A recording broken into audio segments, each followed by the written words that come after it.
কার কাছে কই মনের কথায় সম্প্রতি দেখা গিয়েছে দুর্ঘটনার পরে পরাগ এখনো শয্যাশায়ী। নিজের প্রাণের ঝুঁকি নিয়ে মিথ্যে বলে বন্ড সাইন করে প্রাক্তন বরকে বাঁচিয়েছে শিমুল।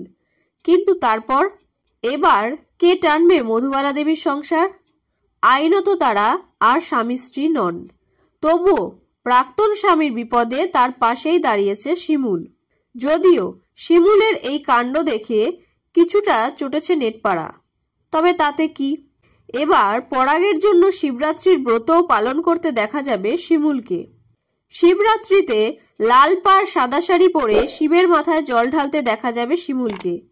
সে সময় তার পাশেই ছিল তার বন্ধুরা, ছিলেন শিমুলের প্রাক্তন শাশুড়ি মা মধুবালা দেবীও। এদিকে আবার শিবরাত্রি উপলক্ষে শিবের মাথায় জল ঢাললেন মধুবালা দেবীও। তাকে ছেলেকে নিয়ে বেশ উদ্বিগ্ন দেখালো, যদিও শিমুলের কাণ্ড কারখানায় বেজায় চটেছেন দর্শকদের একাংশ। কিছু দর্শকের কথায় শিমুলের বিপদে শতদ্রু সাহায্য করছে, কিন্তু বিপদ মিটতেই সে আবার পরাগের কাছে ফিরে গিয়েছে।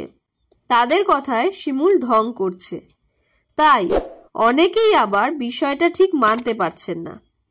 এদিকে কার কাছে কই মনের কথার আরও একটা প্রোমোয় দেখা গিয়েছে পরাগ শিমুলকে পরোক্ষভাবে পরামর্শ দিয়েছে তার চাকরিটা জয়েন করার জন্য। পরাগের কথায়, আমার সঙ্গে শিমুলের নেহাত ডিভোর্স হয়ে গিয়েছে, তাই নইলে এই চাকরিটা তো শিমুলেরই প্রাপ্য।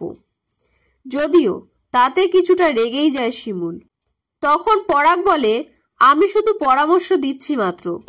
কার কাছে কই মনের কথায় শিমুলের সঙ্গে নতুন করে কি ঘটতে চলেছে তা জানতে উৎসুক দর্শকরা।